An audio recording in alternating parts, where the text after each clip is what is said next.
Warm welcome to CA Raja classes and thank you so much for joining this mini and micro webinar. Before we get into the discussion, let me just take a couple of minutes to introduce myself. I am CA N Raja, a chartered accountant by qualification, a teacher and trainer by passion and teacher for 3 lakh plus students worldwide. I started my career as a banker with State Bank of India. Then after a period of 4 years, I got into CA practice. I had my practice for 7.5 years. But I realized my calling is teaching. I started focusing on teaching and training, and today with the blessings of God we have 3 lakh plus students worldwide. So now it's time for us to get into the session. In this session, let us talk about break-even sales.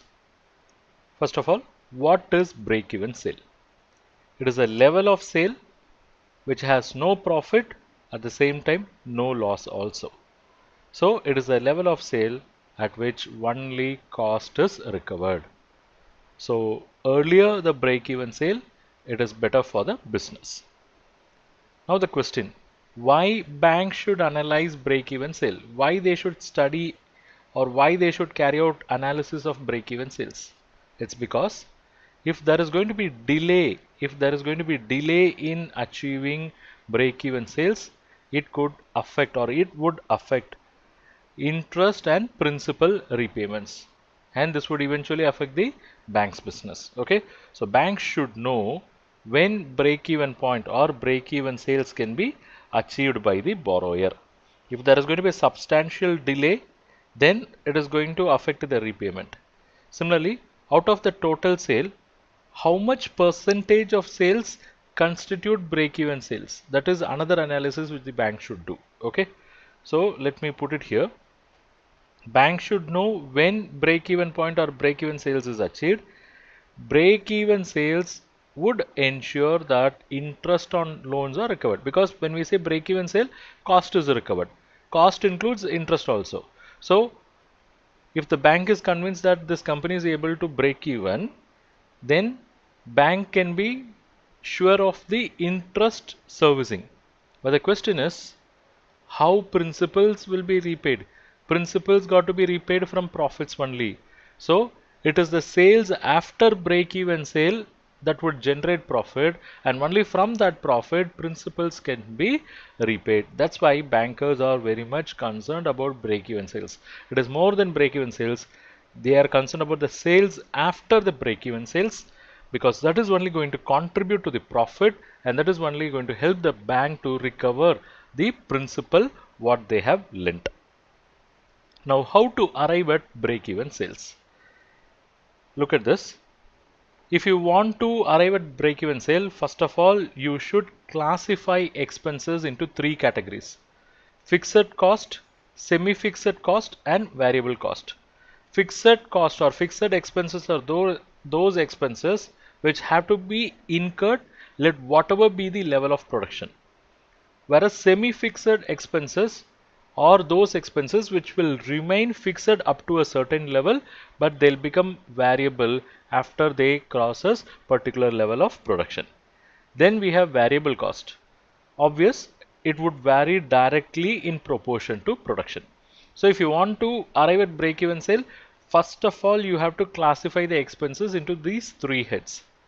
But let us keep it in mind, the break-even sales, even though we are going to classifying, that is the mathematical part, the break-even sale would depend upon the efficiency of the plant assets, how effectively you are going to utilize the asset, turn around the asset, we call it as asset turnover, how efficient the management in its operation, how cost are optimized. Okay, all these factors plays very critical role in break-even sales. Now let's understand this.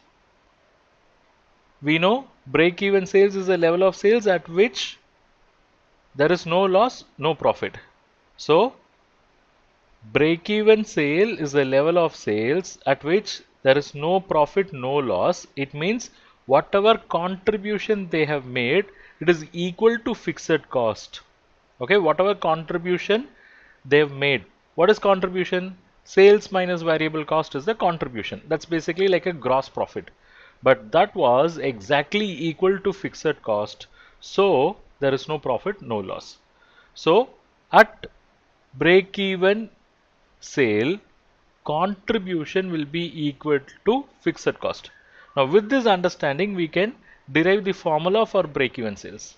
Formula is like this: break-even sales is equal to fixed cost multiplied by sales divided by contribution. If you go behind how this formula was derived, see, at break-even sale, contribution is equal to fixed cost, right? So you had some particular level of sale that gave you contribution. That contribution equals fixed cost. There is no profit, no loss. We say that is break-even sales, right? But in reality, your actual sales will be either greater than or less than break-even sales.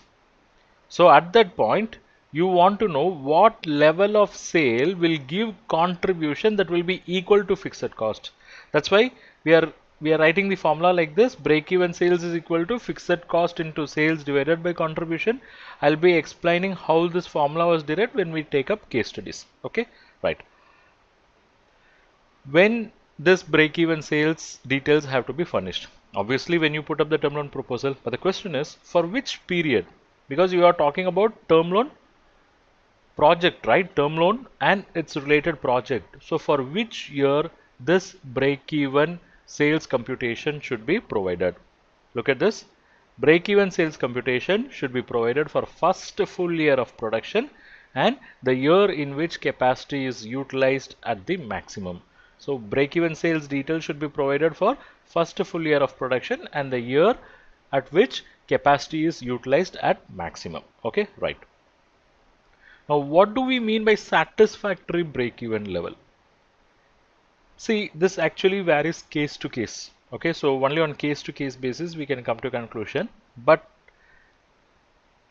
based on circumstances, in general, if break-even sales is lower, then it would result in higher profit, because break-even sales is the level of sales at which there is no loss or no profit. So any sales beyond break-even will give you profits. So if you achieve break-even sales at the earlier stages itself, then the sales generated beyond that will generate profit for you.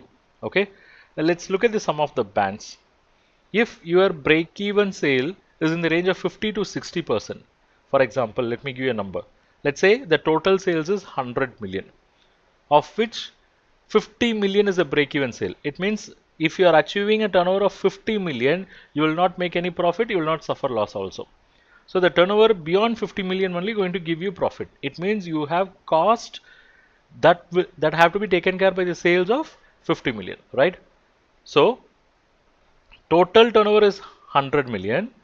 The break-even sales is 50 million. So the break-even percentage, what we can say is 50 out of 100, 50%. Okay. So if the break-even sales is within the range of 50 to 60%, then we can say there is low risk. If it is in the range of 61 to 70, medium risk, 71 to 80, high risk, above 80, highest risk, and in some cases above 85 will also be considered. It all would vary bank to bank, okay, depending upon their risk perception.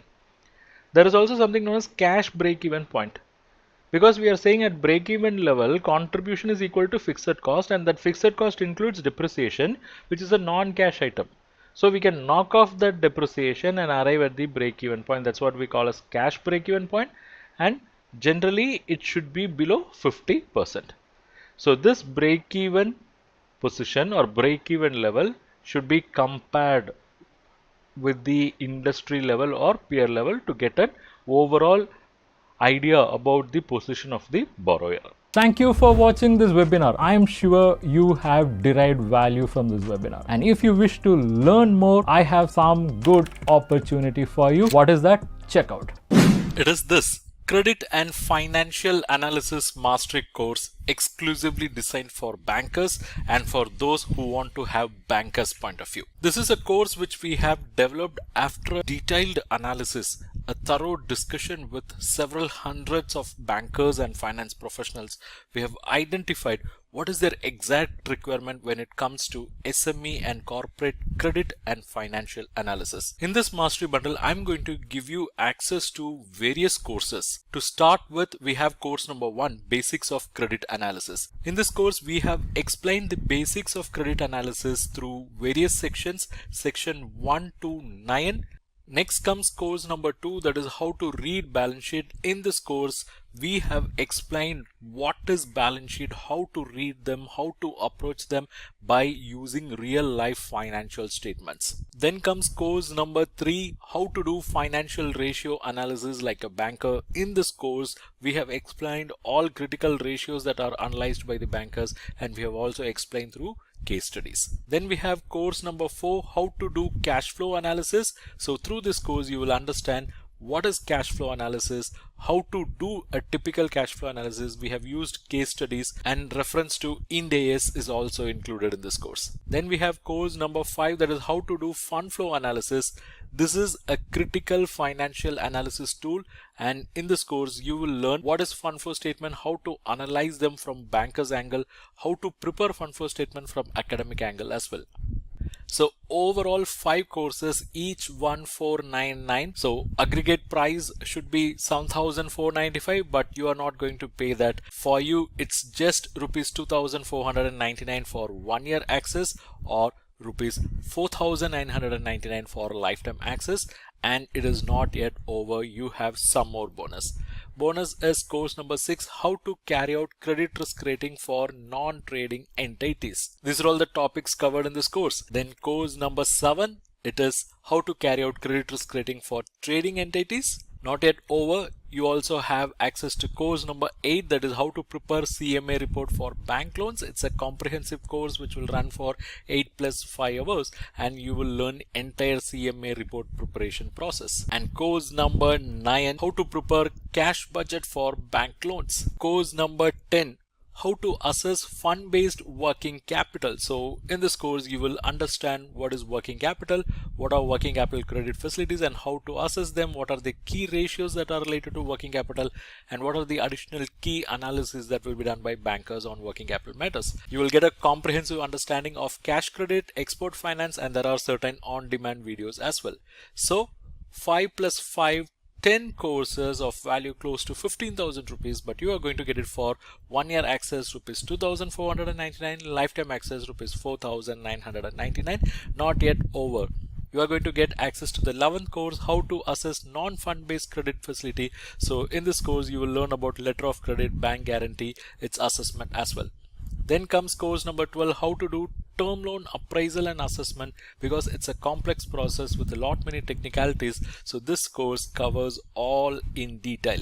And course number 13, basic elements of loan proposal. So how a typical loan proposal will be, what are the basic elements that are covered in this course. And we have course number 14, case study on credit analysis. Various case studies based on practical experience and discussion with various bankers and finance professionals are included in this course. And course number 15, this is about collateral securities, where you get knowledge about collateral securities. So overall it's 15 courses of value close to 22,485. It's 1,000 plus lectures. You can subscribe for 1 year access or lifetime access as you wish. These are all pre-recorded courses, so you can access them anytime as per your convenience. You can access them in mobile app or desktop, and for you the price is not 22,485, it is rather 2,499 for 1 year access or 4,999 for lifetime access. You can check the link in description, where without using any discount coupon code you can enroll at this discounted price, because it's a discount applied link.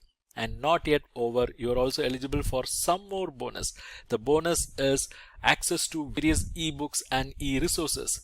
You are going to get access to various financial ratios ebooks, financial management related ebooks. You will get access to financial analysis related ebooks, credit analysis ebooks. Not yet over, you will also get access to other resources like test series, templates, audiobooks, video books, career guidance material, and a bonus resource. Check the link in description and enroll now.